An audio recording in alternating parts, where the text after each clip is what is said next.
नमस्कार दोस्तों, आप सभी का हमारे YouTube चैनल बिहान वॉइस पर स्वागत है। दोस्तों, आज का ये वीडियो आप सबके लिए बहुत ही उपयोगी, महार्थपूर्ण और जीवन को सीख देने वाले हैं। जीवन में हमें अपनी सफलता प्राप्त करने के लिए ये वीडियो बड़े काम आने वाले हैं। एक बार एक शिव भक्त अपने गांव से केदारनाथ धाम की यात्रा पर निकला। दोस्तों, इस वीडियो पर आगे बढ़ते हैं एक ऐसी प्रेरणादायक कहानी के साथ, और ये कहानी पूरी सुनने के बाद आपकी मन कभी कमी नहीं होगी। इसीलिए ये वीडियो आधा अधूरा सुनने की गलती मत करिएगा, क्योंकि ये पवित्र कहानी को सुनने से मनसाहा फल की प्राप्ति होगी। इसीलिए ये वीडियो अंत तक पूरा देखिए, तभी ये कहानी का मुख्य उद्देश्य समझ पाएगा। चलिए ये वीडियो शुरू करते हैं। पहले यातायात की सुविधाएं तो थी नहीं, वह पैदल ही निकल पड़ा। रास्ते में जो भी मिलता केदारनाथ का मार्ग पूछ लेता। मन में भगवान शिव का ध्यान करता रहता। चलते चलते उसको महीनों बीत गए। आखिरकार एक दिन वह केदार धाम पहुंच ही गया। केदारनाथ में मंदिर के द्वार 6 महीने खुलते हैं और 6 महीने बंद रहते हैं। वह उस समय पर पहुंचा जब मंदिर के द्वार बंद हो रहे थे। पंडित जी को उसने बताया वह बहुत दूर से महीनों की यात्रा करके आया है। पंडित जी से प्रार्थना की कृपा करके दरवाजे खोलकर प्रभु के दर्शन करवा दीजिए। लेकिन वहां का तो नियम है, एक बार बंद तो बंद, नियम तो नियम होता है। वह बहुत रोया, बार बार भगवान शिव को याद किया कि प्रभु बस एक बार दर्शन करा दो। वह प्रार्थना कर रहा था सभी से, लेकिन किसी ने भी नहीं सुनी।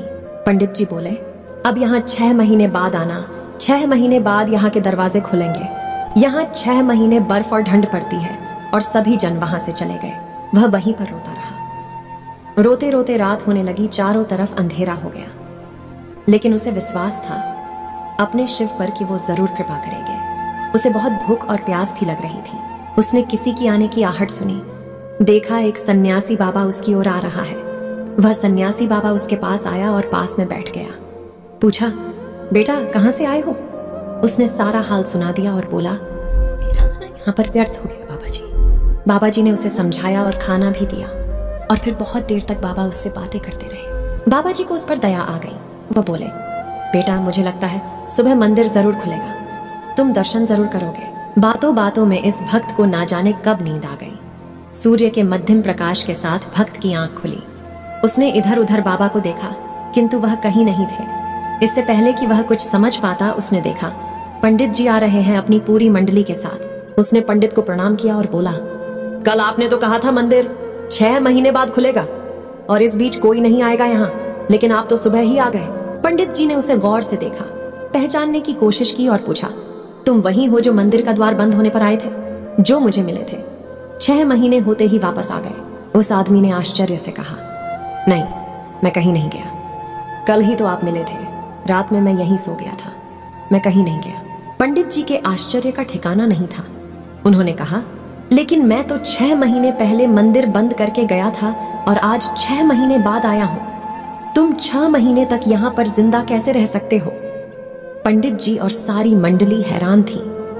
इतनी सर्दी में एक अकेला व्यक्ति कैसे 6 महीने तक जिंदा रह सकता है?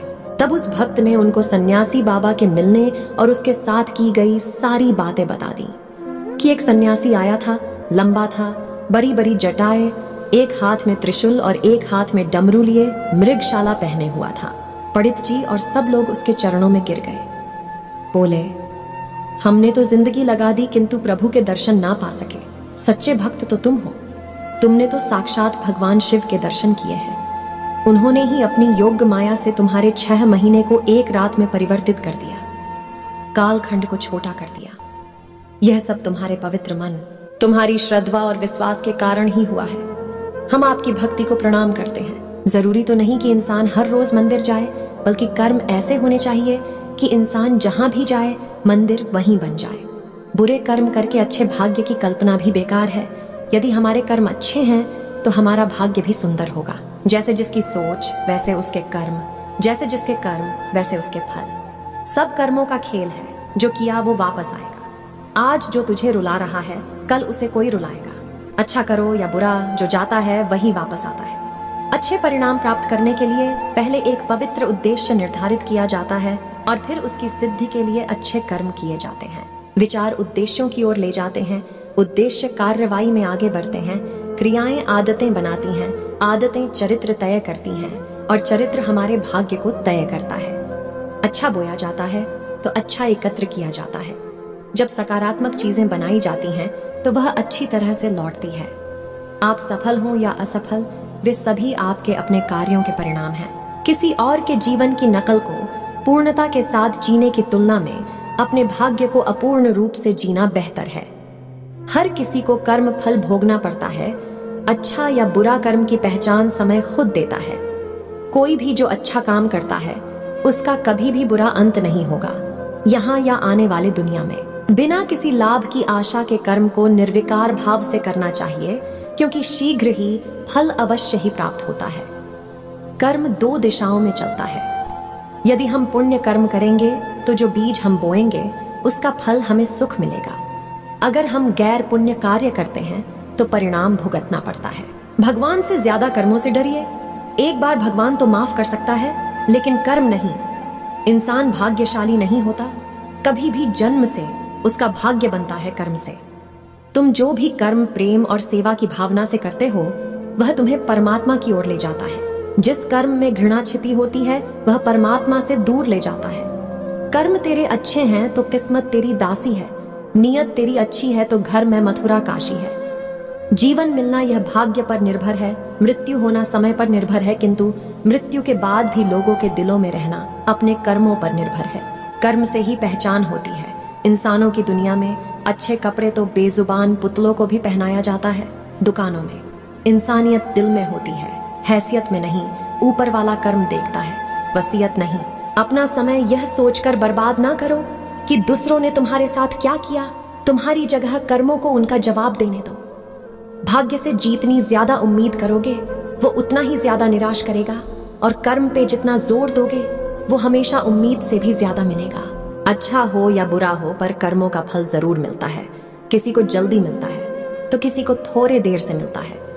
उन्हीं की किस्मत अच्छी होती है जो कर्म अच्छे करते हैं। जैसा काम करोगे वैसा ही फल मिलता है, इसलिए अपनी सोच को अच्छा रखें। किसी को भी अच्छा बोले, अच्छा काम करें और अच्छे लोगों के साथ रहें। हर किसी को आजादी है अपनी जिंदगी अपनी मर्जी से जीने का, पर आजादी में अपने कर्म को मत भूलना। याद रखना, एक गलत काम आपकी आजादी छीन सकता है। तकदीर और नसीब का रोना मत रो इंसान, यह सब तुम्हारे कर्मों पर निर्भर करता है। तेरे किए की सजा से तू कब तक बचता फिरेगा। जैसे मैं तड़प रहा हूँ, कभी तू भी यही तड़पता मिलेगा। हर वो चीज एक शिक्षक है जिससे आपको कुछ सीखने के लिए मिलता है। किसी वस्तु या व्यक्ति को चाहने मात्र से वह प्राप्त नहीं होगी, उस दिशा में कर्म के सिद्धांत को अपनाना होगा। ऊपर वाले की अदालत में आपके कर्म से ही आपकी पहचान होती है, नाम से तो बस पुकारा जाता है। जीवन आपके बहस करने और लड़ने के लिए बहुत कम है। अपने कर्म को महत्व दें और अपने सिर्फ सिर को गर्व से हमेशा ऊपर रखें। जो अपने कर्म में विश्वास रखते हैं वो नसीब का रोना नहीं रोते। कर्म करो, फल की चिंता मत करो, मगर कर्म वही करो जिसका संभावित फल तुम्हारी चिंता का कारण न बने। कर्म के प्रति आपका पूर्ण समर्पण ही आपके मन के अनुसार फल दे सकता है। सोच समझ कर ही कर्म करें, क्योंकि कर्म अच्छा हो या बुरा कभी खाली नहीं जाता। आप कर्म करते रहिए, जिंदगी आपको खूबसूरत मौके प्रदान करती रहेगी। भोगना चाहते हैं तो अच्छे कर्म करिए, बुरे कर्मों की वजह से तो भुगतना पड़ता है। कर्म वैसे कीजिए कि आप किसी के काम आ सकें। परिभाषा में अगर फंस जाए कभी अच्छे और बुरे कर्मों की, तो एतबार अपने मकसद पर कर लेना। अच्छे कर्म करके आपको ज्यादा कुछ मिले ना मिले, लेकिन रात की नींद सुकून भरी होगी। दौलत वही है जो आप अच्छे कर्मों की बदौलत कमाते हैं। पृथ्वी पर जीवन के रूप अलग अलग है, एक लक्ष्य सबका कर्म करना ही है। सबको मिलता उतना जितना तकदीर दे, मगर आप कर्म के रास्ते अपनी तकदीर बदल सकते हो। आज का वीडियो यहीं पर समाप्त होता है। अगर वीडियो को अच्छा लगा लाइक करना, शेयर करना और चैनल को सब्सक्राइब करना। जय हिंद, जय भारत।